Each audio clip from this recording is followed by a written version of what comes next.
E aí, gente, tudo bem?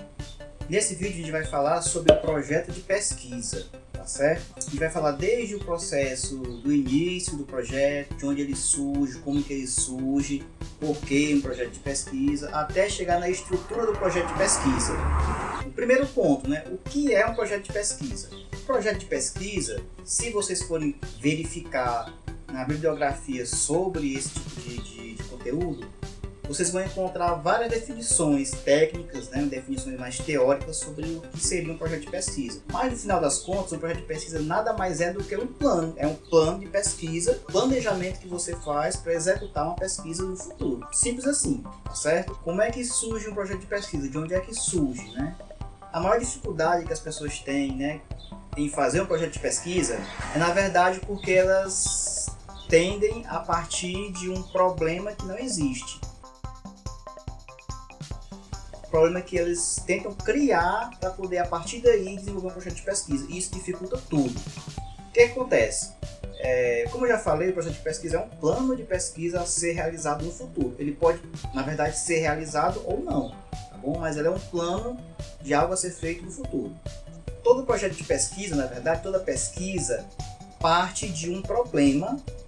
E esse problema é um problema real, existente, concreto. Então, esse é o ponto de partida inicial. O que acontece, né? A dificuldade vem aí quando talvez os estudantes de graduação, e até mesmo os professores que já saíram da graduação e estão tentando aí se preparar, desenvolver um projeto para entrar em um mestrado, por exemplo.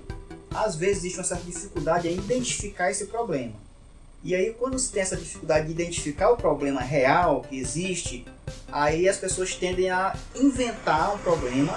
E como é que a gente identifica esse problema? Como é que a gente define esse problema? O processo da pesquisa científica, né, tem alguns passos, né, que nós poderíamos resumir em alguns passos para fim de entendimento. O primeiro é o estudo.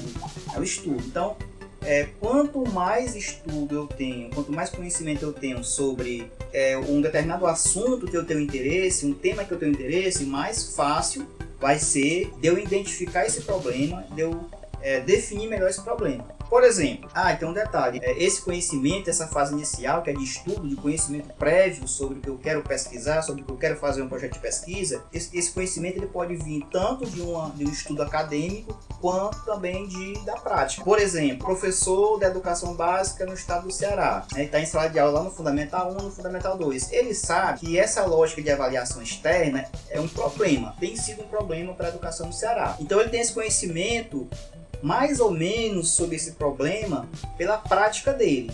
Aí o que acontece? Ele pode, a partir daí, buscar leituras, né, sobre o MySpike, sobre avaliação externa, sobre PNLD.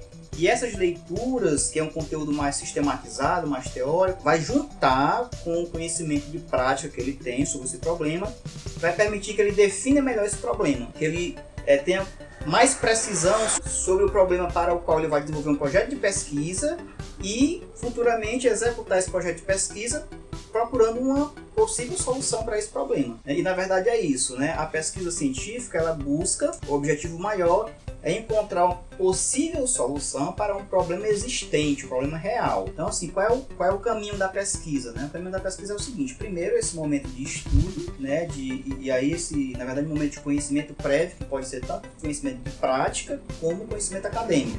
Uma vez de posse desses conhecimentos, eu posso identificar melhor o problema. Então, segundo passo, identificar o problema, definir o problema.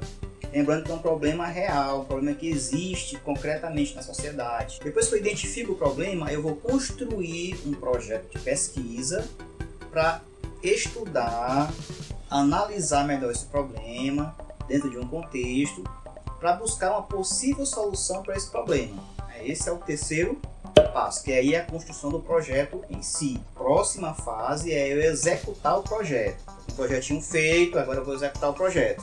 Vou a campo, vou aplicar entrevista, pesquisa etnográfica, conforme eu defini lá na minha metodologia. Executei a pesquisa, né? Desenvolvi a pesquisa, fui a campo, coletei os dados, tal, analisei, aí vou para a próxima fase, que é a exposição da pesquisa. Então, por exemplo, se você está na graduação, em tese, o texto monográfico, por exemplo, a monografia, ela é a exposição da pesquisa. Em tese seria isso. O problema é que na academia, geralmente, a gente acaba executando a pesquisa e expondo ao mesmo tempo, né? Mas geralmente acaba tendo que ser dessa forma por conta da própria lógica, né, da academia, dos tempos, dos prazos. Mas, então, basicamente seria isso, os conhecimentos prévios, que eles podem vir tanto da prática, né, da praxis ali, de onde eu estou inserido no meu trabalho, por exemplo, no teu exemplo do professor, e de conhecimentos acadêmicos, de estudo, de pesquisa, de leitura de livros, de artigos. Aí eu identifico o problema, né, defino esse problema, aí eu construo o projeto de pesquisa, e aí eu executo o projeto de pesquisa, e aí eu vou fazer análise. Nesse processo de execução eu vou fazer análise, né, dos dados e tal, e aí eu vou expor a pesquisa, que a exposição seria lá o texto monográfico lá no final do curso. Aí, se tratando do projeto especificamente, do corpo do projeto, da estrutura do projeto, nós temos algumas características específicas. Dependendo da instituição, por exemplo, em uma chamada pública, no edital para mestrado, por exemplo, dependendo da instituição, às vezes a ordem dos elementos dentro da estrutura do projeto pode mudar, tá bom? Alguns elementos podem não aparecer, mas existem alguns que, independente da ordem, eles têm necessariamente que aparecer na estrutura do projeto. E se for o caso de não tiver explicitamente como um tópico nessa estrutura, aí cabe a você que está fazendo o seu projeto trazer esse elemento, mesmo que não seja com um tópico específico para ele, mas é necessário trazer esse elemento. Por exemplo, não existe um projeto de pesquisa sem uma problemática. Não existe um projeto de pesquisa sem uma justificativa. Aí, por exemplo, o que acontece? Alguns projetos de pesquisa vêm no início com a introdução, segundo tópico problemática, terceiro tópico objetivo, e aí segue, etc. Aí você vê, mas não tem justificativa? Tem sim, a justificativa está dentro da introdução. E se você não fizer a justificativa lá dentro da introdução, você vai, se ferrar, se dá mal. Não, nada a ver, irmão. Então, assim, a exposição da pesquisa, que é lá o ponto final, né, a etapa final da pesquisa, ela deve expressar o movimento do real. Se você gostou desse vídeo, né, do conteúdo desse vídeo, você pode deixar o seu like aí, pode compartilhar, se inscreve no canal, tá bom?